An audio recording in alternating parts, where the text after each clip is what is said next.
a grabar. Listo.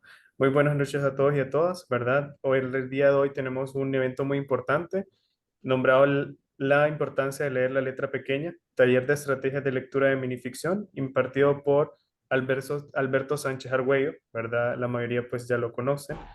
Alberto es de Managua, nace en 1976, es autor de Miniaturas Voraces, publicada por el Taller Blanco Ediciones en Bogotá, 2019, Mitología Mínima, publicada por La Tinta del Silencio en la Ciudad de México, 2020, Diario del Caos, publicado por Ediciones Cherezade en Chile, 2021, y La Vida en Diminuto, publicado por Anama Ediciones en Managua, 2022. ¿Verdad? Su bio es suficientemente breve, pero su carrera es extremadamente extensa. ¿Verdad? Entonces, pues vamos a darle la palabra a Alberto para que nos imparta este taller. Bienvenido, Alberto. Gracias, José. Bueno, primero agradecer, ¿verdad?, a José Zelaya y, bueno, todo el equipo organizador del tercer encuentro de minificción centroamericano en Honduras, Tegucigalpa. Estamos muy contentos de poder contar con este tercer encuentro con sede regional, presencial, bueno, y poder contar con ustedes, ¿verdad? Que, como siempre digo yo, pues, esa decisión, en este caso, de tener una noche de sábado dedicada a literatura, pues, además de ser un pequeño milagro, es también una cosa muy extraña, ¿no? Así que muchas gracias por querer estar. Siguiendo con esto y pidiéndole algo particular a José. José, fíjate que tal vez en la página de Facebook de Café Paradiso podés poner igual el link del Zoom. De todos modos, creo que aquí alcanza bastante gente. Por si alguien quisiera entrar, ahí puedes decir que pues estamos haciendo esta en privado, ¿verdad? Y que quien quiera puede entrar al link. Y en teoría creo que aguanta bastante. Bien, dicho esto, pues un poquito quisiera comentar la mecánica de la actividad, comenzando con dos comentarios específicos. El primero, que esta presentación, taller, conversación, tuvo su origen con una actividad que tuvimos en Nicaragua en el 30 aniversario de la editorial Anamá, y hay aquí algunas personas que estuvieron. Entonces, ahí me disculpo de antemano, ¿verdad? Que van a haber cosas parecidas, aunque pues intento, ¿verdad? Darle otro nivel, otra vuelta por ahí, pero sí hay similitudes importantes con esa conversación que sostuvimos en esa ocasión. Y lo segundo que quería comentar es un reconocimiento al trabajo de Violeta Rojo, que es esta escritora, autora académica muy conocida y reconocida en el ámbito de la minificción a nivel latinoamericano, que para mí es la que me dio la pauta para lo que ahora voy a platicar. Es decir, todo el tema, todo lo que estoy tocando acá de una u otra forma está vinculado con la ruta que de alguna forma Violeta Rojo hace muchos años ya nos había indicado con respecto a entender, analizar y describir la minificción. En este caso, desde una perspectiva semiológica. Ojo, yo no soy semiólogo, me estoy metiendo aquí en unos terrenos, ¿verdad?, bien pantanosos. Yo soy psicólogo y pues tengo maestría en literatura, pero no, semiología no es lo mío. Pero de alguna manera, pues desde la perspectiva de Violeta, más el apoyo de las ideas de Lauro Zavala y algunas de Humberto Eco, pues entro ahora en esta línea, digamos, ¿no?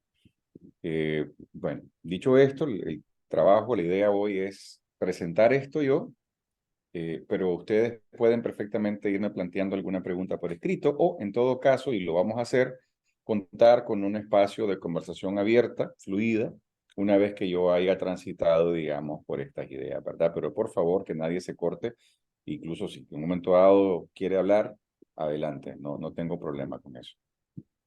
Bien, bueno, de nuevo, bienvenidos y bienvenidas, vamos a comenzar. Ok, bueno, se me fue. Ahora sí. Lo tengo al final. Disculpen, esta es la típica que me pongo en la última diapositiva. Ahora sí. Vámonos. Bien, vamos a comenzar con una idea antigua ya. Ya había mencionado, ¿verdad?, de que yo me estoy montando bastante en ideas que Violeta Rojo ya había identificado a través de Humberto Eco. Y este concepto, bueno, ella tocó mucho el tema del cuadro cognitivo. Yo me voy a uno más atrás, que es esta obra de los años 70 de Humberto Eco, de obra abierta. Para saber lo que es una obra abierta hay que saber qué cosa es una obra cerrada. Y vamos a ver por qué comienzo con esto y qué tiene que ver con la minificción y poder leer minificción. Bueno, esto va a quedar un poco tapado aquí por los chats y demás, ¿verdad? Pues, pero El perro es su reflejo en el río, un texto que básicamente es una fábula. Dice que un perro miraba, ¿verdad? Un río, se refleja ahí, cree que el reflejo es otro perro que está con un trozo de carne, pero realmente es obviamente su propio reflejo. Al final, para agarrar el otro, bota el suyo y hasta ahí llegó, ¿verdad? La alegría del perro. Tenemos otro acá, que el médico le pregunta a su paciente que si ha seguido su consejo de dormir con la ventana abierta. El paciente le dice que sí. ¿Ha desaparecido su asma? No, pero ha desaparecido mi reloj, la televisión, el reproductor de música, la computadora portátil, etcétera. Y una última, más sabe el diablo por viejo que por diablo. Bien, estas son tres muestras, ¿verdad? No crean que el taller se va a vincular con textos así, pero lo estoy colocando para poder entender qué cosa es una obra cerrada. Y una obra cerrada básicamente es a ver, puede ser un texto, pero puede ser también una pintura o una escultura. Es decir, cualquier creación cultural que está completa. Y por completo vamos a entender, vamos ahora al ámbito literario, a un texto que al lector solo le queda decodificarlo. Es decir, el autor o la autora registró claramente el mensaje que quería dar y lo único que le toca a la persona que va a leer es saber leer, en este caso castellano, interpretar la sintaxis, conocer las palabras, tener un conocimiento enciclopédico muy elemental del idioma, pero el mensaje, la idea, la interpretación, en realidad ya está cerrada. Ok, hasta ahí lo que es obra cerrada. Obra cerrada, mensaje registrado, el lector o lectora solamente le toca decodificar el mensaje, ya está. Ahí podemos pensar en las fábulas, en los cuentos clásicos, cualquier obra textual literaria que simplemente te dice esto es y esto es lo que se va a entender. Obviamente ahí también podrían entrar muchos estudios, ¿verdad? Científicos, documentos que solamente están buscando informar y así. Bien, partamos de ahí. Ahora les pongo otro tipo de texto. Infancia, contenido. Un monstruo violeta. 5 cartas de amiga imaginaria. 112 historias narradas en fascículos. Set de frasquitos con enfermedades infantiles varias. Paperas, varicela, rubiola, el de sarampión se quebró en la casa del vecino. 253 gramos de costras variadas. Un saco con dientes de leche. 7 pesos para comprar una dulcería entera. Favor de embalar en papel de burbuja y almacenar la caja en el desván con cuidado. El contenido es muy frágil. Bien, esta belleza, al menos a mí me resulta hermoso, es un texto de Paola Tena, esta escritora mexicana radicada en Canarias, ¿verdad? Yo la recomiendo muchísimo. También hace talleres de minificción y demás, promotora del género. Lo podemos contrastar con lo que acabamos de ver, ¿no? Con la fábula del perro y su reflejo, el chiste del médico con su paciente, la frase esta que sería un adagio. En todos los anteriores, los mensajes eran claros, las ideas eran concretas, la decodificación del mensaje era sencilla y el autor o la autora de estos textos básicamente tenía una intención y esa intención se traduce de manera literal hacia una persona que lo lee. Cuando leemos Infancia de Paola Tena, hay muchas posibilidades. La primera y más evidente es que nos va a remontar a nuestra propia memoria, a nuestra historia, nuestra infancia. Pero también nos narra la infancia de un personaje, pero es un personaje que podríamos ser nosotros también. Entonces, es un texto que dialoga con uno, evoca memoria, evoca nuestra imaginación afectiva, emotiva, y de cada uno de estos elementos podemos imaginar muchas cosas, de las costras, los accidentes, de la posibilidad de comprar una dulcería entera con 7 pesos con la inflación incluso del dinero, ¿no? Como el dinero siempre valía más antes y vale menos ahora. Esa amiga imaginaria de las cartas, ¿cómo sería? ¿Cuál es ese monstruo violeta? En fin, en este texto aparentemente sencillo y corto, las posibilidades son inmensas. Y esto es precisamente lo que se consideraría una obra abierta. Humberto Eco dice que una obra abierta tiene una estructura detrás del texto que se adapta y soporta a otras. O sea, una obra abierta es flexible, por ende es polisémica, tiene muchos sentidos, polifónica, pueden tener múltiples voces, múltiples perspectivas y simbólica, es decir, pueden haber elementos que tienen una imagen que contiene a su vez un mensaje que puede ser diferente también, diferente según la perspectiva cultural del que lee, su fe, su nacionalidad, su edad, su género, es decir, muchas formas de entenderlo según quién esté leyendo. Y esto es una obra abierta. Esto podemos relacionarlo, y esto es una paráfrasis obviamente, ¿verdad?, de Roland Barthes, que yo me permito acá, con esta idea de que el autor o la autora ha muerto. Yo le agrego que viva el lector, que viva la lectora. La obra abierta, que pues los actuales, digamos, académicos y demás que creen en el concepto de posmodernidad, porque hay otros que no, yo me coloco en los que sí, consideran o consideramos que la obra posmoderna es la obra abierta. Es decir, usted va ahora a las bienales de arte, que puede ser que le guste o no el arte posmoderno, pero usted va a una bienal de arte y lo que se busca es que la obra sea una obra abierta, es decir, que le hable a la audiencia, que haya una participación.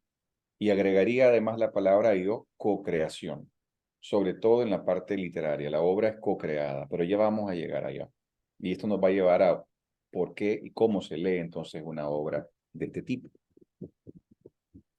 Entonces, según María Isabel Arrea, al final les pongo la bibliografía por si quieren buscar las obras que son muy interesantes, de donde pues, extraje algunas citas.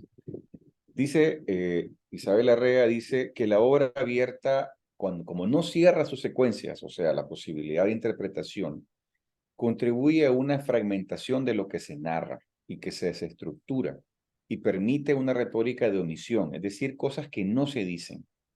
Recursos parabólicos, es decir, formas de darte una idea pero sin decírtela directamente, lo que nos lleva a la transtextualidad.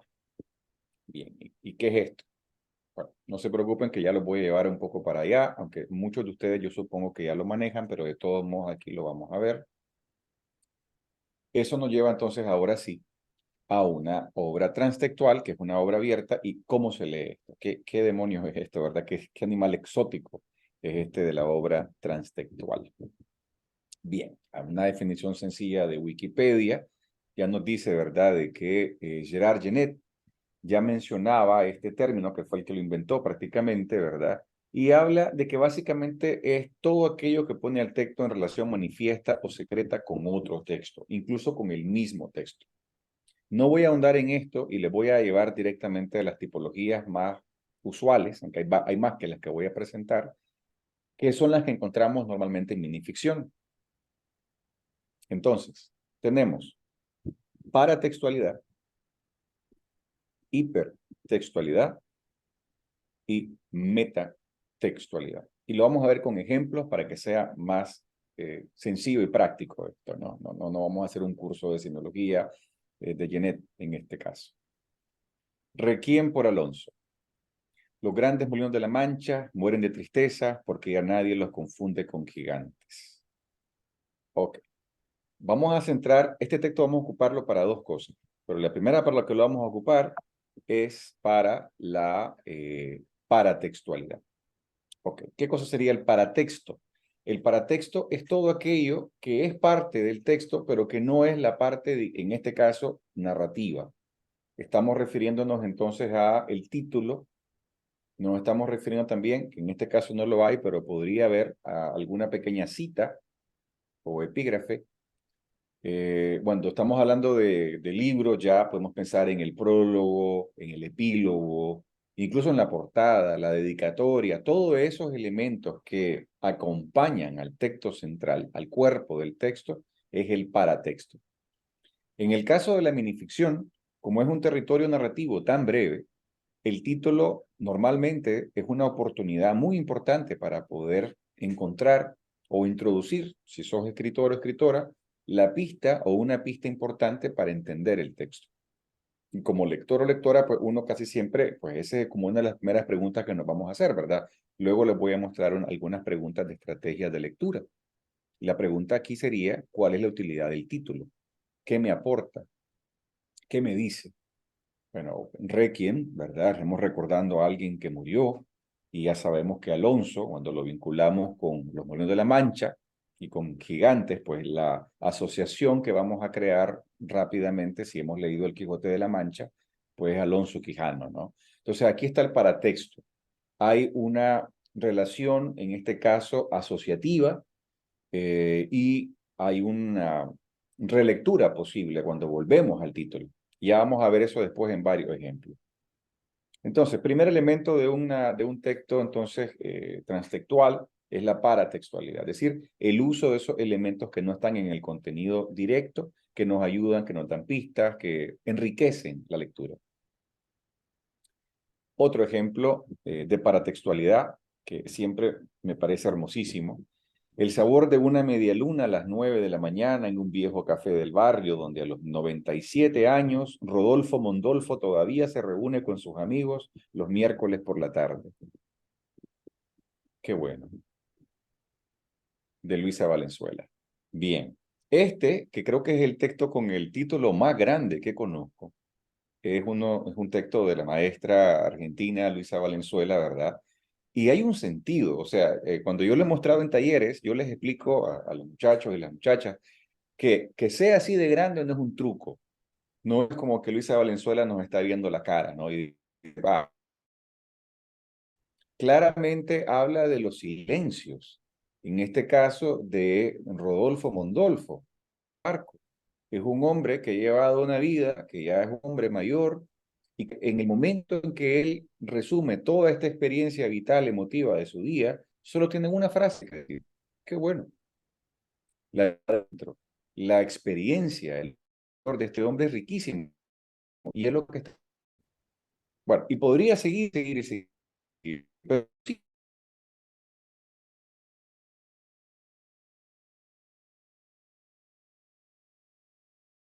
como el minificción puede tener extrema importancia. Veamos ahora otro tipo. Mejor dicho, perdón, vamos a volver al del Requiem, pero ahora desde otra característica, otro tipo que también lo incluye. Vamos a ver hipotexto e hipertexto. La hipertextualidad, también la podemos ver como intertextualidad, es básicamente el texto en relación con otro. En este caso, el Requiem por Alonso está vinculado con el ingenioso hidalgo Don Quijote de la Mancha de Miguel de Cervantes Saavedra. La referencia es directa y precisa a través de las palabras claves que habíamos identificado, ya molinos, manchas, gigantes y Alonso. Entonces, cuando hay hipertextualidad, el texto, en este caso la minificción, nos está remitiendo a otro. Ahora, para lograr esto, se requieren, y esto lo menciona Violeta Rojo, y esto viene de Humberto Eco, cuadros cognitivos compartidos. ¿Qué cosa es un cuadro cognitivo? Yo, por ejemplo, ahorita, cuando les doy a leer a ustedes acá, en este tallercito, el texto de Requiem por Alonso, bueno, al que estoy viendo en cámara es a Manuel Telles, le agradezco mucho porque la cara de Manuel me está transmitiendo mucho. Yo vi que Manuel entendió, o sea, su rostro me estaba diciendo, ah, sí, yo sé de qué está hablando y sé que esto es el Quijote. Aunque me podría engañar Manuel, ¿verdad? Podría ser un tremendo actor y me hace un rostro ahí, ¿verdad? Yo sé, Manuel, estoy bromeando. Pero el punto es, yo puedo entender en este caso que Manuel y yo estamos compartiendo el cuadro cognitivo de la lectura del Quijote de la Mancha. Entonces, Humberto Eco habla bastante del conocimiento enciclopédico. La enciclopedia son todas las referencias que tenemos en nuestra mente. Eh, Octavio Paz decía que toda lectura era la lectura de textos sobre otros textos. Entonces, yo no puedo leer algo si no lo asocio con algo que está en mi cabeza. Claro, eso no solamente incluye lectura, eso puede incluir cine, música, experiencias, las canciones que me cantaba mi madre para dormirme, es decir, múltiples cosas que son parte de mi experiencia de vida son utilizadas para poder decodificar, entender, interpretar el mundo y en este caso la literatura. Pero el cuadro cognitivo es un marco de conocimiento lector que quien escribe tiene que considerar Y eso, por ejemplo, cuando lo miramos mucho en literatura infantil, hasta dónde cuando uno escribe puede desarrollar un texto que sea entendible por ese grupo lector. Y esto es vital en la minificción, ¿no? Y yo siempre menciono esto y lo diré, y mi esposa tiene toda la razón, que a veces me dice que yo puedo ser un poco snob, es decir, acudir a referencias tal vez muy rebuscadas que al final no me va a entender nadie, ¿no? Entonces, pues esto es un poquito de que cuidarlo, pero eso ya es taller de escritura. Aquí estamos en lectura nada más, y aquí lo que importa es, yo como lector encuentro este conocimiento y por ende puedo decodificar Requiem por Alonso, ¿no? A través del cuadro cognitivo que yo ya poseo. Bien, tenemos entonces ya paratextualidad, tenemos hipertextualidad, nos falta uno, el escapista. Cae al principio del texto, está seguro de lograrlo nuevamente. Toma impulso, corre como flecha y se columpia del punto final. Bien. Entonces, aquí estamos ante una cosa más escurridiza, que sería la metatextualidad. Y esta es una de las cosas que más me cuesta trabajar con mis alumnos. Yo doy clases de literatura. eh, y aquí los muchachos y las muchachas les cuesta, ¿no? Y lo entiendo, porque no es tan sencillo. En principio, cuando hablamos de metaficción, lo que trato yo siempre de explicar es cualquier texto que te recuerda que estás leyendo un texto es metaficción. Y esto puede funcionar en un montón de niveles, que es lo complicado. No hay una sola forma de lograrlo. Y voy a acudir al Quijote. Voy a acudir al Quijote porque realmente ahí hay bastantes ejemplos de lo que es metaficción. El Quijote, por ejemplo, consigue la metaficción desde el mero inicio, cuando, bueno, en los capítulos iniciales, cuando Cervantes, que es el narrador, dice que él ha recurrido a muchos autores y textos para poder llegar a lo que nos está contando. Dicen, muchos autores dicen que era Alonso Quijano, otros dicen que es Quesada, otros dicen que es Quijana, y ahí Cervantes nos está colocando ante la conciencia de esto es un texto. Segundo, en el capítulo 2 del Quijote, él va caminando con Rocinante y de repente dice Cervantes que el Quijote empezó a hablar solo y empezó a hablarle al futuro autor o cronista sabio que algún día contaría sus historias y que le pedía que por favor no se olvidara del nombre de su caballo, de Rocinante. Le está hablando el personaje al autor. Luego, y se complica más, porque en el capítulo número 8 Cervantes detiene la narración, dice que ya no puede seguir contando la batalla con el escudero vizcaíno de Vizcaya, porque se le acabó la información que estaba obteniendo él.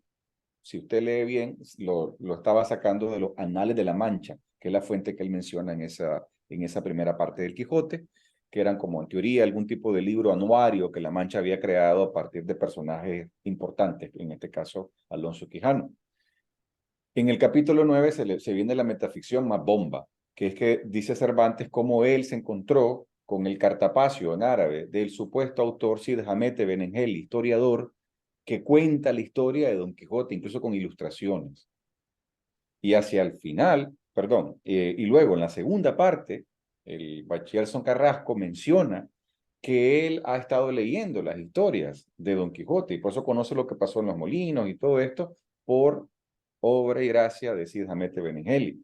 Y más adelante mencionan que hay otro libro también en movimiento que es un libro apócrifo, que efectivamente es un libro que existió de un tipo que, bueno, Fernando de Tordencilla, Avellaneda, perdón, que viene y crea un libro a partir de la fama del Quijote. Pero bueno, ya me metí demasiado ahí. Solamente es por darles una idea, y hay muchos más. En Niebla de Unamuno, por ejemplo, viene el personaje Augusto y se encuentra con Miguel de Unamuno en su casa, con el autor. Y le dice al autor que él se quiere matar, y Unamuno le dice, él dice, Miguel de Unamuno, yo el autor no puedes matarte porque vos fuiste creado por mí.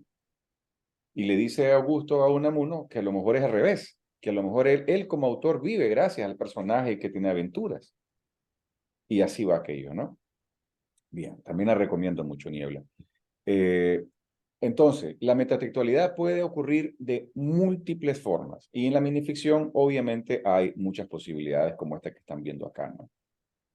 Bien, Ok, no vamos a leerlo todo lo que dice María Isabel, que insisto, la obra es buenísima, la recomiendo, se la pueden descargar, al final viene la bibliografía, van a poder ver cómo se llama. Pero lo que dice básicamente María Isabel Arrea es que estas obras abiertas son ricas en metalepsis, elipsis, juegos de lenguaje, o sea, hay un montón de maneras de poder construir esa cooperación lectora. Y esto es muy importante, que es la parte inferencial. Hay muchos vacíos que están creados adrede para poder generar posibilidades semánticas. Esta es la parte interesante. Y para reducirlo, llamémosle a esto múltiples lecturas y co-creación entre el lector y el autor, escritor, escritora. No sé, un juego semántico donde yo cuando leo estoy aportando, estoy también generando una creación en mi cabeza. No estoy solamente decodificando un mensaje que un autor creó, sino más bien completando, decodificando, agregando sentidos y posibilidades. Y yo aquí me parece que un poco se juega con tres elementos fundamentales. Tenemos el reconocer, el completar y que sería claramente el reconocimiento de las elipsis, las omisiones intencionales de información y la interpretación, que es lo que completa el artefacto, ¿no? Entonces, yo digo que la minificción y los textos posmodernos, las obras abiertas en general, son máquinas que están ahí, inertes, muertas, hasta que llega un lector o una lectora y le dan vida. No existen fuera de la capacidad de este lector o lectora de poder hacer que se muevan. Y ocurre con estos tres elementos, ¿no? Reconocimiento, completar, interpretar. Vamos a verlo en acción ahora. A ver si no los mato del aburrimiento. A ver cómo voy de tiempo. No vamos tan mal. No vamos tan mal. Que me anima Manuel con ese rostro. Gracias, Manuel. Animado, motivado. Bueno, vamos a ver. Aquí traje tres ejemplos yo para ver un poquito pues cómo funciona en la práctica, ¿no? Desposeída. Sin la muñeca la niña no duerme. Llora a partir de las 3 de la madrugada. Se lamenta por los pasillos de la casa y el eco de su voz fantasmal contagia a mis perros que ladran, aúllan y molestan a mis nietos. Expliqué a mis hijos que la niña quiere estar con su muñeca, es de su propiedad, como lo es esta casa. Siguen necios, queman chile, me ahogan, tiran agua bendita, me resbalé y a mis 80 años se me rompió la cadera. Traen a sacerdotes y pastores a la casa para expulsar a la pobre niña muerta, que sin la muñeca se encuentra perdida. Una vez que la casa no tenga fantasma, seremos dolas despojadas de nuestras propiedades. Bien, esto de Carla Barajas, escritora mexicana, a quien recomiendo muchísimo también, es un texto de profundidad. Y yo, pues de nuevo, cuando trabajo con mis alumnos y mis alumnas, pues siempre lo primero que buscamos es dónde están las claves de lectura. Todo texto de minificción trae su propio manual de decodificación. Y esa decodificación está en las palabras clave o en las frases esenciales, que a veces están desorganizadas adrede y en otras están muy ocultas, ¿no? En este caso, pues aquí un poco yo indico, podría ser menos, ¿verdad? Pero por fines de eficiencia, digamos, en este taller, pues indiqué varias. Eh, Sabemos que hay una niña que no tiene una muñeca, o perdón, cuando no la tiene no duerme. Sabemos que todo ocurre dentro de una casa. Sabemos que hay una voz fantasmal, la niña es un fantasma, además que más abajo dice que habla de la niña muerta también. Interesante cuando dice contagia a mis perros, entendemos que la voz narrativa entonces es protagonista o testigo, es un personaje que está dentro de la historia contándonos lo que le pasa. Luego sabemos que este personaje que está hablando tiene hijos y que además tiene ya 80, o sea que es una abuela. A ver, 80, si no me equivoco. Bueno, sí, mis 80 años. Luego dice que la atacan, que a ella, a la señora que nos narra, la atacan. Y finalmente, cuando ya llegamos hacia el final, esta frase magistral de Barajas, una vez que la casa no tenga fantasmas, seremos dolas despojadas de nuestras propiedades. Entonces entendemos y hacemos la relectura, el título, desposeída, con un doble propósito, un doble sentido, tanto la niña sin la muñeca con la muñeca, como la casa sin la niña, como la señora sin el fantasma, que de alguna manera la posee, ¿no? Estamos hablando de múltiples niveles y múltiples posibilidades acá. Entonces, la relectura es la estrategia base. Una buena minificción, una minificción de calidad, de profundidad, como esta de Carla Barajas, implica una relectura. Muchas veces la más sencilla de todas es volver al título, cuando el título, en este caso la paratextualidad que le hemos mencionado, está presente, ¿no? Tenemos claramente in media res, y vamos a ver que también eso es una de las características más usuales en una minificción, por un tema de ahorrar espacio, pero también por un tema de introducirnos en una acción llena para poder hacer que nuestra mente y nuestra imaginación empiece a activarse, ¿no? Que en este caso, el in media res a la mente lectora le permite reconstruir el inicio. ¿Qué pasó antes? ¿Cómo llegó ahí? Esta gente ya vivía ahí, la niña vivía antes. Es decir, múltiples posibilidades de todo lo que serían los inicios de esta obra. Obviamente tenemos elipsis en omisión, con toda la intención de Barajas para que el lector o lectora complete. Y tenemos la paratextualidad. El título es muy importante. Miramos de que es un elemento clave para poder en relectura entender que hay varios niveles de posesión en este caso. Y hay un final epifánico que se corresponde con la posibilidad de poder alcanzar una reflexión o un sentido o entenderlo completamente, ¿no? Otro ejemplo, que yo creo que la mayoría lo conoce, Ubicuidad de las manzanas. La flecha disparada por la ballesta precisa de Guillermo Tell parte en dos la manzana que está a punto de caer sobre la cabeza de Newton. Eva toma una mitad y le ofrece la otra a su consorte para regocijo de la serpiente. Es así como nunca llega a formularse la ley de la gravedad. Yo siempre he usado este texto cuando alguien me dice que la minificción es un chistecito, ¿no? Es una cosa que no sirve o algo así, ¿no? Ana María Shoah, la reina. Pues, a ver, acá, en este texto de Ana María Shoah, que posiblemente es una de las minificciones más reconocidas del siglo XX y yo diría que ahora también del siglo XXI, aquí tenemos una vez más la posibilidad de encontrar precisamente dónde están las palabras clave que nos coloca Ana María para que podamos entender todas las referencias, ¿no? Hay una flecha, tenemos a Guillermo Tell, tenemos la manzana, que además también está arriba, tenemos a Newton, tenemos a Eva, obviamente de Adán y Eva, la serpiente, lo mismo, el paraíso, y finalmente la idea de la gravedad que nos regresa con Newton.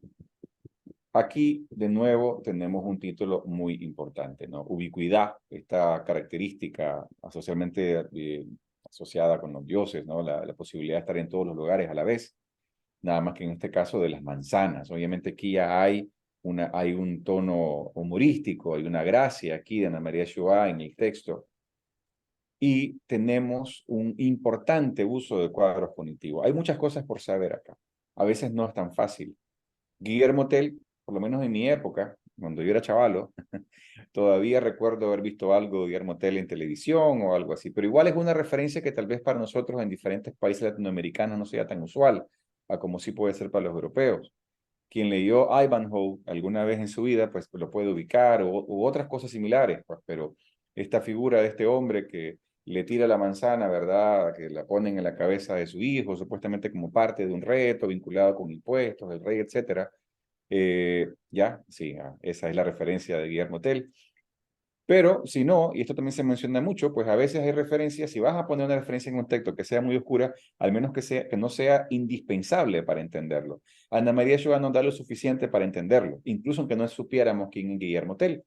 Podemos entender que Guillermo Tell tiró la flecha, pero todo el mundo sabe quién es Adán y Eva, o sea, probablemente esa referencia es bastante universal. Y también podemos pensar que la anécdota de que Sir Isaac Newton estaba acostado, ¿verdad?, bajo un árbol y le cayó una manzana en la cabeza y eso le hizo pensar en la gravedad, pues, que obviamente es falsísimo, pero la anécdota es muy divertida, pues resulta conocida, ¿no? Entonces, Ana María Ochoa juega eso, a que entre todas estas referencias, seguramente que más de alguna va a ser bastante conocida por su grupo lector y va a generar gracia y comprensión, ¿no? Entonces aquí tenemos relectura. Claro, volvemos otra vez. Una cosa muy bonita en este texto, quiero precisar también el movimiento. No lo coloqué en los cuadros de recursos porque esto ya es muy personal, pero yo siento que puede ser metaficcional. Puedes ver cómo baja la manzana. O sea, la manzana se va moviendo en el texto hasta llegar a que no se formula la ley de la gravedad. Entonces, es un poquito como una lógica de cómic. Las imágenes están muy bien construidas y hay una secuencia de caída de la manzana. Múltiples lecturas, sí, hay una clave humorística, hay una clave simbólica, hay una clave, en fin, y si ponemos además en conversación Adán y Eva, la referencia bíblica con la serpiente, la gravedad, ciencia, razón versus fe, religión, en fin, podemos hacer un montón de conversaciones sobre este texto, ¿no? Hay elipsis, obviamente, muchos elementos que están omitidos con intención. Hay intertextualidad a fondo. Parece mentira que en unas cuantas líneas todas las referencias intertextuales que nos coloca Ana María Shoah, el paratexto, que es importante, y el final, nuevamente, epifánico. Bien, uno más, y luego avanzo. Selección. Ocurre en los peores meses de verano, cuando la tierra se agrieta y zumban las moscas, enloquecidas por el calor que pesa como mercurio y abotarga la vida. Un silbido que brota bajito en lo alto de las lomas que rodean las casas y baja las laderas hasta entrar ensordecedor en las calles, y después de invadir todo el pueblo, cesa de repente, llevándose consigo un puñadito de niños famélicos. El tiempo los borra la memoria de los habitantes del lugar, contentas con el milagro que les da más comida para repartir en la mesa. Sus madres también los olvidan, como si nunca hubieran existido. Bien, este texto de Lola Sanabria, que también otra autora que recomiendo mucho, eh, es posiblemente uno de los textos con más lecturas que he encontrado, pero también con una lectura. Es interesante, ¿no? Podemos tener una lectura y punto, o podemos empezar a sentirlo, a imaginarlo, a asociarlo, a encontrar distintos niveles de lo que nos puede estar diciendo el texto selección. Bueno, aquí casi que todo lo seleccioné en naranja, así que no vale mucho la pena decir que hay palabras clave, pero pues podemos reducirlo mucho al silbido, las calles, sí, los niños que desaparecen y el olvido, pero al cambio del olvido y los niños, la comida, ¿no? ¿Qué es el silbido? ¿Por qué le da comida? ¿Por qué se lleva a los niños? ¿Qué es este lugar?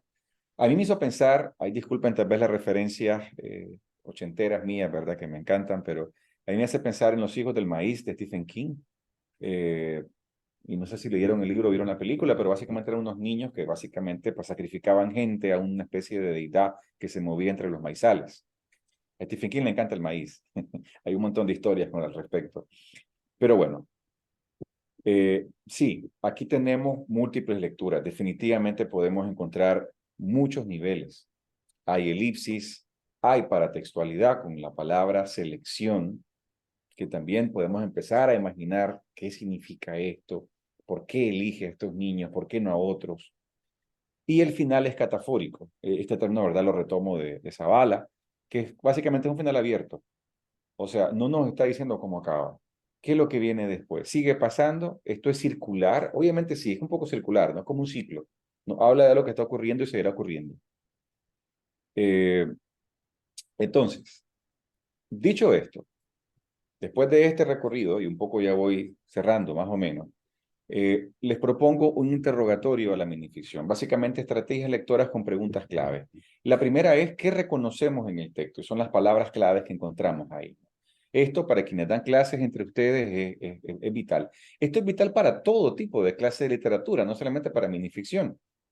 Las palabras clave, las palabras elementales o las frases fundamentales en el texto y dónde están son vitales para entender y reconocer. ¿Qué deja incompleto? Reconocer la elipsis parece sencillo, pero no. Los que hemos leído mucha minificción en nuestra vida sabemos que se vuelve un hábito, pero cuando uno comienza a leer, la elipsis puede pasar desapercibida. Simplemente como no está, no la buscamos.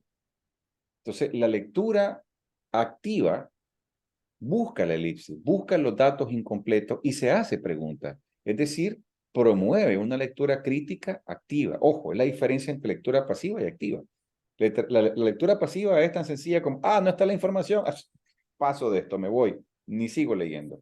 No, la lectura activa es cuestionar, preguntar, indagar, y eso nos lleva al tercer nivel, que sería la interpretación. Y aquí hay muchos niveles. Puede ser el literal y normalmente, sobre todo la buena minificción, yo le llamo buena, bueno, ya después vamos a ver a qué me refiero por buena en mi caso. Nivel literal, sino que nos lleva también a niveles simbólicos, alegóricos, metafóricos, políticos, en fin, filosóficos, metafísicos, religiosos, en fin, un montón de posibilidades que pueden haber en distintos textos, como ese que estábamos viendo, ¿verdad?, de selección. Luego hay preguntas más operativas, como cuál es la función del título. Entonces, para textualidad, y ahí podemos buscar pistas, ahí podemos encontrar posibilidades de reinterpretación que enriquezcan el texto, como lo hemos visto ya hasta ahora. Es metaficcional. Esto es interesante porque muchas veces el lector o lectora conoce la metaficción hasta que se encuentra una minificción que es metaficcional. Y entonces se da cuenta que ese es un animal raro, pero no sabe por dónde agarrarlo. Muchas veces la metaficción pasa desapercibida porque no se conoce, no se reconoce su funcionamiento. Y es intertextual, y si es así, ¿cuáles son las referencias? Entonces ahí empezamos a explorar cuadros cognitivos. Yo le digo a mis alumnos y alumnas que ojo con los nombres propios en los textos, porque normalmente una minificción no usa nombres propios por un montón de motivos. De nuevo, tenemos un taller de escritura, pero poner nombres a los personajes normalmente no sirve, no ayuda, más bien estorba. Pero si lo hay, normalmente es porque tienen algún guiño, como Guillermo Tell, ¿verdad? En el caso de Ana María Shoah o Eva. Bien, ok. Esto es mi batería fundamental base. Ahora vamos a ver una batería crítica. Con esto ya voy a ir cerrando. Ah, perdón, una aplicación. Se me olvidaba que tengo este ejemplo acá. Canje, se cambia laberintos y Minotauro por arquitecto prófugo. Los niveles, ¿no? O sea, lo que les acabo de mostrar un poquito, pues, cómo sería hacer un taller, lo que estamos haciendo ahorita. Si hubiera sido presencial esto, pues habríamos trabajado así, reconocer, por ejemplo, ¿no? ¿Qué cosa es esto? Bueno, es un clasificado. Y la paratextualidad es fundamental. Canje, porque nos está diciendo el tipo de anuncio, nos dice también lo que está sucediendo en lo que vamos a ver abajo. Referencia a mitología griega, hipertextualidad, ¿y dónde lo encontramos? En Minotauro. La palabra clave que nos va a llamar ahí en el mero centro del texto sería esta. Tenemos el completar antecedentes, cuadro cognitivo, es decir, ¿qué pasó antes? Y si uno sabe algo de Minotauro y de arquitectos y laberintos, uno se imagina que está hablando obviamente de lo que pasó con Ariadna, Teseo, Creta. Teseo mató al Minotauro, se molestó mucho el rey Minos y encerró entonces en el laberinto a Dédalo junto con su hijo, ¿verdad? Ícaro. Y se escapó el hombre, ¿verdad? Con su hijo, que hicieron unas alas con cera de abeja, aunque Ícaro se acercó mucho al sol y murió.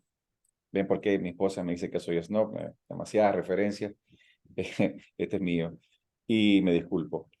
Y bueno, luego en la parte de completar, ¿quién lo publicó? Elipsis, obviamente Minos. Ahí viene, ¿no? Porque tienes que saber, esto se pierde completamente si no se entiende, si no está el cuadro cognitivo de, en este caso, la leyenda de, no solo la de Minotauro, sino la continuación, que sería todo esto de Dédalo y su hijo atrapados en el laberinto, ¿no? Y finalmente viene la interpretación, que puede haber niveles literales, puede haber nivel simbólico. Honestamente, yo no creo que haya muchos niveles acá. Este es un texto bastante sencillo, esa es mi interpretación, ¿verdad? Pero aquí un poco para ver cómo funcionarían estos niveles de reconocer, completar, interpretar. Ahora sí, esto significa que la manifestación es una obra abierta, podemos verla como una obra abierta, significa que, bueno, para comenzar, que la típica estructura narrativa aristotélica no está completa. Casi siempre tenemos uso de media res o hay raconto, ¿verdad? Esto de regresar sobre la historia y darnos pistas que nos permitan entender lo que pasó. ¿Qué es lo que hace Carla Barajas, por ejemplo, con Desposeída? Que inicia en media res, pero luego hay un raconto, cuando la señora cuenta todo lo que le han estado haciendo los hijos para poder sacar al fantasma de la niña muerta de su cuerpo. El lector o lectora es quien aporta todo lo que no está, completar las omisiones intencionales, pero la otra parte que sucede es que dependiendo del lector o lectora, esa forma de completar puede ser distinta. Mientras más rica es una minificción, mientras más rica es la obra abierta, hay varias lecturas. Así que distintos lectores y lectoras pueden dar distintas lecturas y por ende completar de manera diferente este triángulo narrativo. La obra en sí puede tener múltiples posibilidades de interpretación. Lo que me lleva entonces a cerrar con una idea de otro interrogatorio que ya es la parte crítica. Si ya hemos hecho la parte de reconocer, interpretar, completar, entonces, pues Lauro Zavala nos dice que para él la forma de saber que estás ante una minificción es la necesidad de relectura. La minificción se enriquece en cada relectura, como la poesía.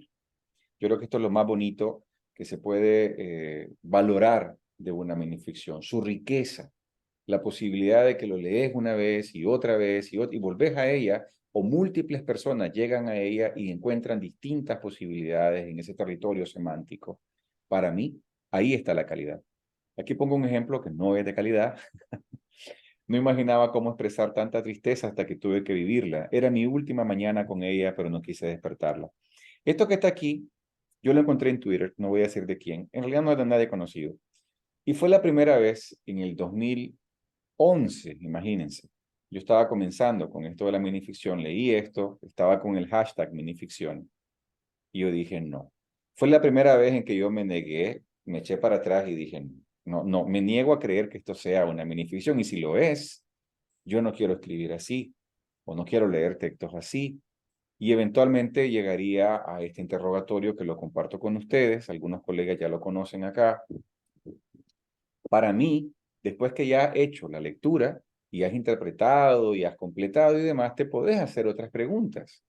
Posee ambigüedad, requiere una lectura activa, invita a la cocreación, estimula múltiples lecturas. El humor supera la narrativa o su calidad simbólica. En otras palabras, ¿es un chiste esto? ¿O hay humor que es distinto? Adriana Azucena Rodríguez, mexicana, escritora excelente y también académica, tiene un ensayo sobre el uso del humor en la minificción, que obviamente existe, pero típicamente a nivel de sátira e ironía, no de chiste, que hay una diferencia sutil pero importante. Es un texto cuya fuerza descansa en el ingenio del juego de las palabras o recursos similares meramente de forma, que es totalmente válido, ¿eh? Yo no digo que sea malo un texto así, pero si ha hecho uno y otro, pues de alguna manera uno podría pues encontrar otros tipos de textos, ¿no? Hay un propósito de denuncia o crítica que supera su cualidad literaria y lo acerca más a una obra cerrada. Es decir, el texto como una excusa para denunciar. Y ojo, que yo, y si alguno de ustedes ha leído algo de mi obra, pues sí, a mí me interesa mucho lo social vinculado con la literatura, pero me parece que la literatura puede ser literatura y abordar estos temas, y no ser que la literatura sea una excusa para el abordaje, y por ende ser más panfletaria, ¿verdad? Es un fragmento descriptivo, etnográfico o ensayístico que de nuevo se acerca más a una obra cerrada.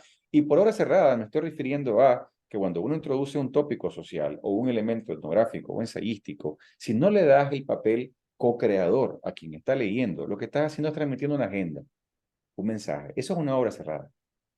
Cuando introducimos lo social o lo ensayístico, lo etnográfico, una minificción y queremos co-crear y estimular múltiples lecturas, no podemos establecer un mensaje absoluto, porque entonces es una obra cerrada. Y finalmente, la más importante tal vez de todas las preguntas, ¿no? ¿Me voy a acordar de este texto o me voy a olvidar de él? ¿Es memorable? Bien, aquí, bueno, aquí lo que les prometí, ¿no? Para quien quiera explorar, pues obviamente la obra abierta de Humberto Eco y varias de él que las pueden encontrar en línea PDFs, de María Isabel Larrea, Estrategias Lectoras en el Microcuento de los Estudios Filológicos de la Universidad Austral de Chile. Excelente texto, lo pueden buscar así y lo van a encontrar para descarga.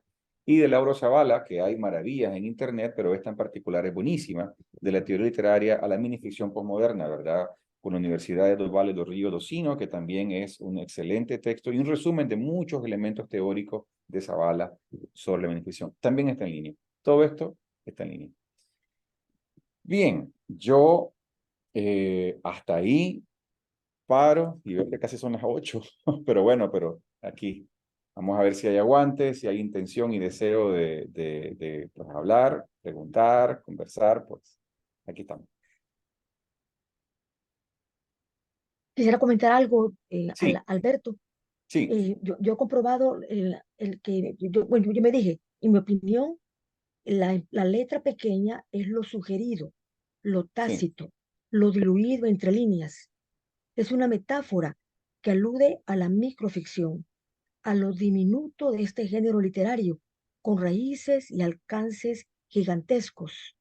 Da cuenta de una historia comprimida, con silencios y elipsis que nos narran algo, sin alargamientos innecesarios, sin redondeos excesivos y valiéndose de componentes estrictamente imprescindibles. Por ejemplo, el intertexto, la fábula y la sinopsis. Y me atreví a proponer una especie de interpretación del microcuento o de la microficción de Paola Tena. Ah, No sé si quiere que lo lea rápidamente. bueno, sí, sí, claro. Déjeme ver. Ujú. Déjeme ver aquí. Sí, acá. Infancia de Paola Tena nos remite a la libertad imaginativa de esa primera etapa de vida, a lo lúdico, a la inocencia, a una tierra fértil de posibilidades, de expectativas, de riquezas, de vacíos y de habilidades. Es la adultez proyectada, es la adultez en potencia, proyectada desde esta etapa de vida. Es una primera interpretación que di porque me gustó mucho esa microficción de Paola Tena, realmente muy buena. Excelente, excelente. Sería que se la pueda compartir ahí. No sé si la tienen en contacto en Facebook, pero si no, pues igual les puedo poner en contacto yo, porque creo que le gustaría mucho su comentario Le agradezco. a usted. Bueno, seguimos. Tenemos todavía algún tiempo, no sé cuánto realmente, pero podemos, no sé, preguntas, comentarios, críticas, todas son válidas.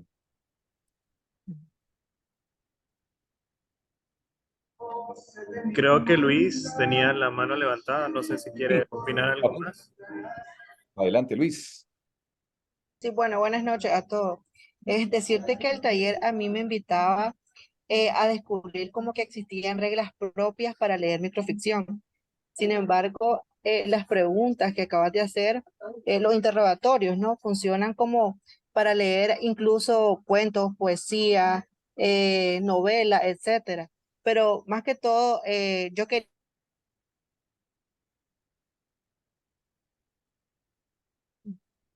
Se No sé congeló, si le ¿verdad? tengo el audio. Me dejó en ascuas, decimos aquí. O sea, estoy súper interesado en lo que va a decir Luis. Creo Luis. que se le trabó, ¿no?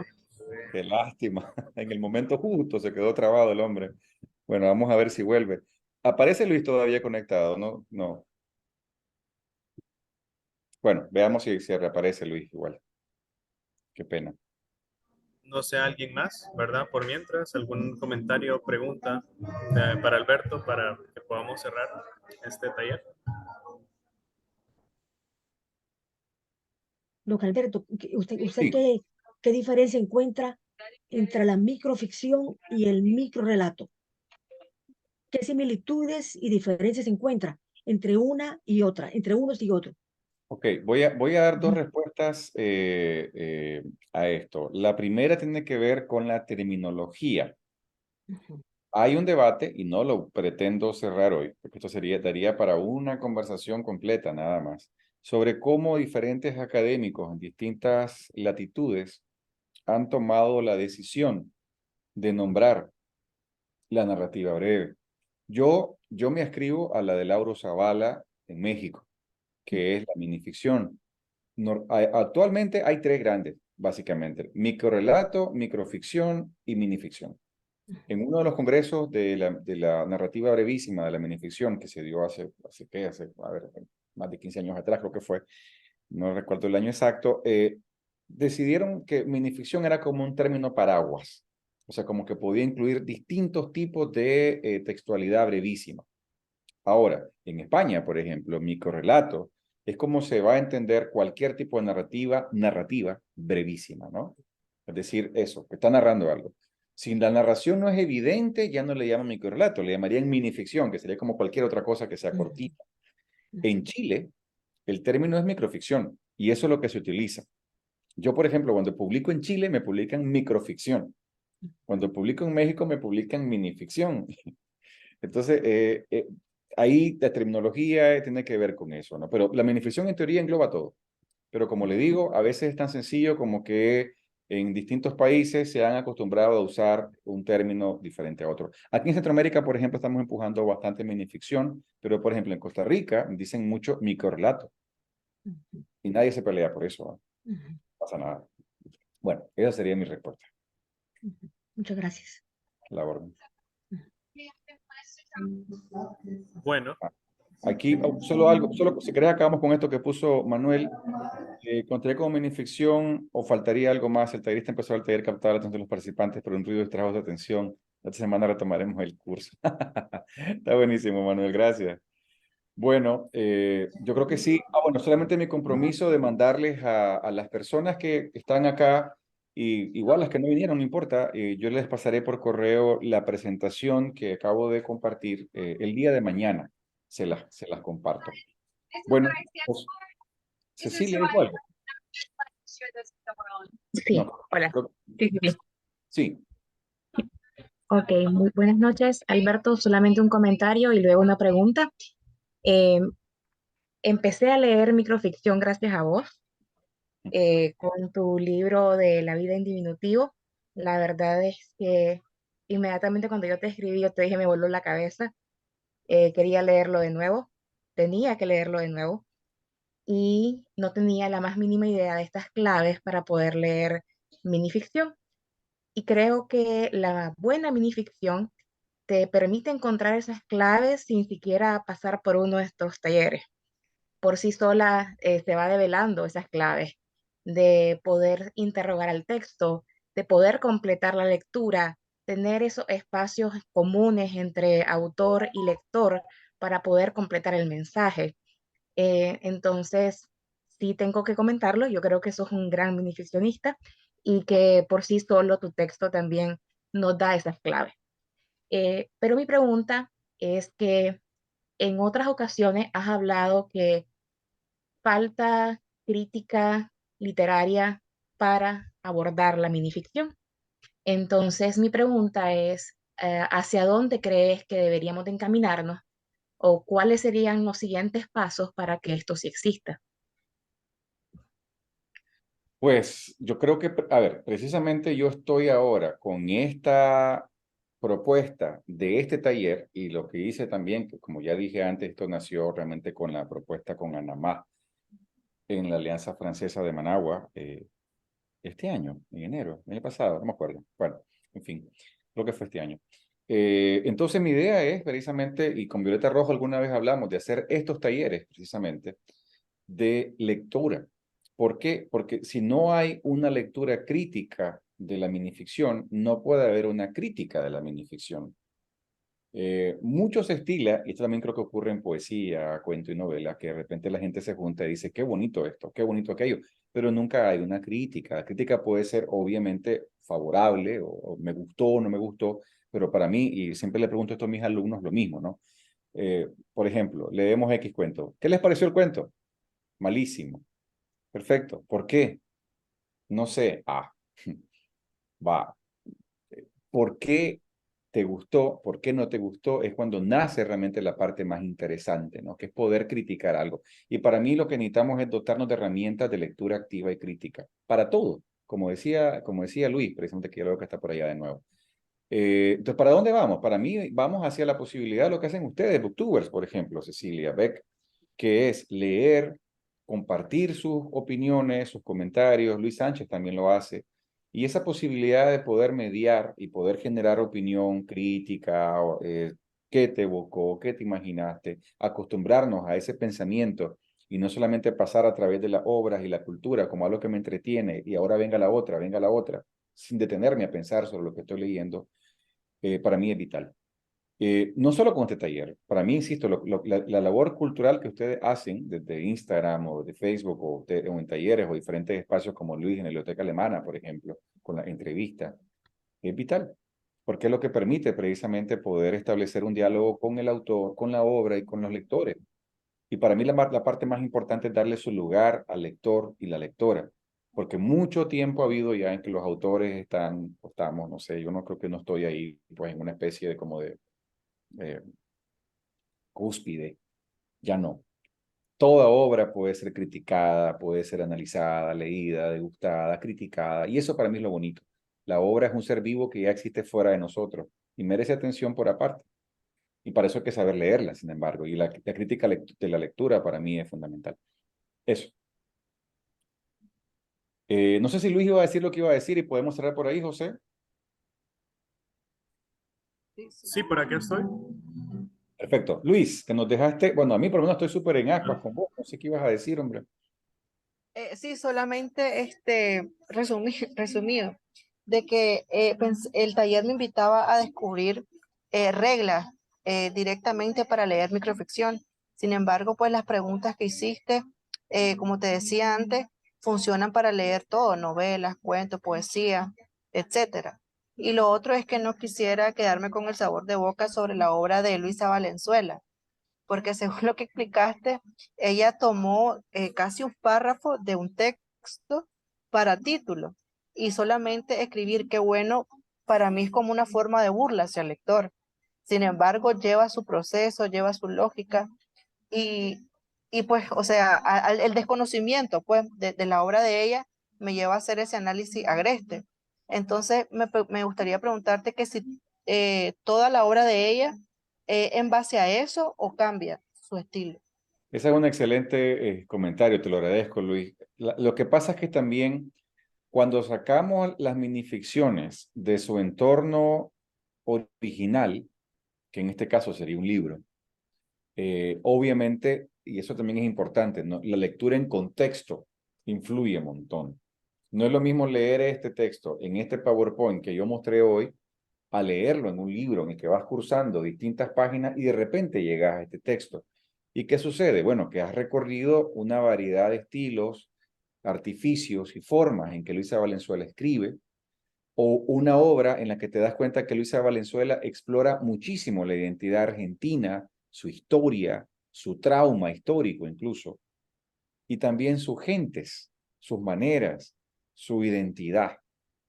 Entonces, te invito a buscarla, o sea, aquí ya no nos da tiempo, ¿verdad? De eso, pero te invito a buscar realmente textos de Luisa Valenzuela y vas a ver a lo que me refiero. Entonces, claro, yo vengo y lo extraigo dentro del contexto de este taller para solamente mostrar la importancia de la paratextualidad y claro, pues lo entiendo perfectamente que pues, se puede sentir como una suerte de artificio, burla, humor, una humorada, ¿verdad? Pero, de nuevo, leído dentro de su entorno o en contraste con la obra y la intención, que es la que mueve la obra de Luisa Valenzuela, te das cuenta para dónde va. Pero sí, te agradezco mucho, Luis, porque eso es importante. El texto en su contexto tiene una importancia fundamental. Bueno, yo ya con esto, y José, ya te doy la palabra, solo quiero decir nada más que de nuevo les agradezco muchísimo la gana, el esfuerzo, parece mentira que nos volamos, a ver, no, bueno, 8:05 no estuvo tan mal, pensé que había abusado más de ustedes, de nuevo, sábado por la noche, estas cosas me siguen pareciendo a mí sobrenaturales, casi que están todos ustedes aquí queriendo escucharme a mí, queremos hablar de esto y de minificción y tal, me parece fantástico, a mí me encanta Yo he el estado tiempo. encantada, encantadísima. Siento que ha sido de Bueno, mucho provecho para todos.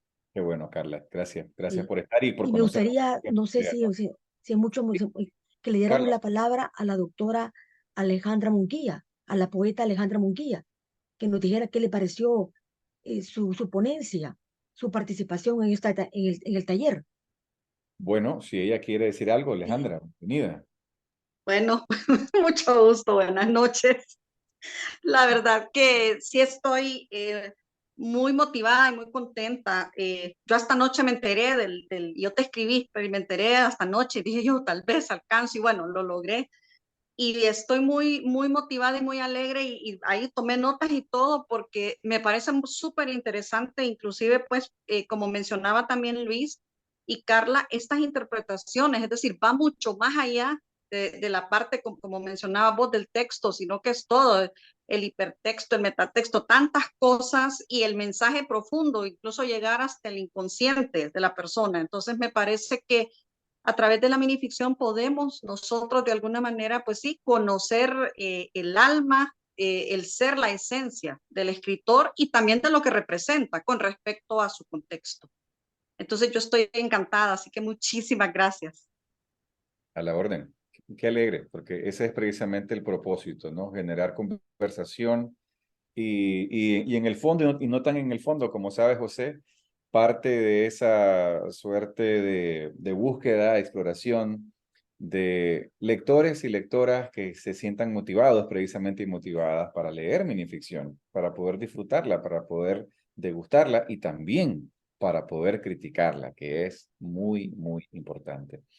Bueno, muchísimas gracias, gracias de verdad. Súper además honrado de que esta sea mi participación en el tercer encuentro de minificción centroamericana en Tegucigalpa, Honduras. Estamos súper contentos la familia centroamericana de minificción de que sigan los encuentros, de que nos podamos encontrar también de esta forma virtual, presencial. Esperamos que seguir igual el próximo año con nuevos y futuros proyectos. Gracias, Omar, por tu comentario. Les mandaré la presentación, es mi compromiso, y le doy la palabra ya para cierre para José Zelaya. Gracias, José.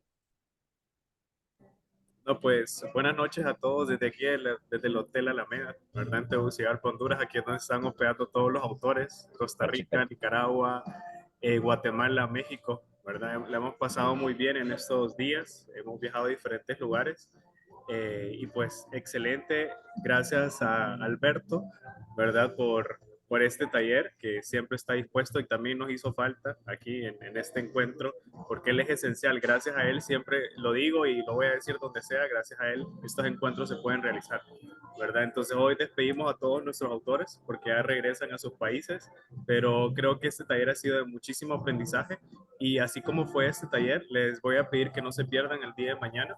Y mañana sí vamos a transmitir por la página de Café Paradiso, va a ser nuestra mesa de cierre, ¿verdad? Es una mesa centroamericana de lectura y para que todos estén pendientes y pues podamos cerrar con broche de oro tanto las actividades presenciales y las virtuales. Y muchísimas gracias a todos por el interés y la motivación de poder asistir y así como dijo Alejandra, ¿verdad? Que se vayan con esa semillita tanto de para los que son docentes, sacar estrategias de cómo enseñar la minificción, que es sumamente importante, pero también de escribirla, ¿verdad? Y bueno, así nos despedimos y cuídense mucho y ahí estamos sobre la jugada y que viva la minificción centroamericana. ¡Viva! Muchas gracias. Buenas Gracias. noches. Gracias a todos. Buenas noches, gracias. Gracias, muy amable. Gracias.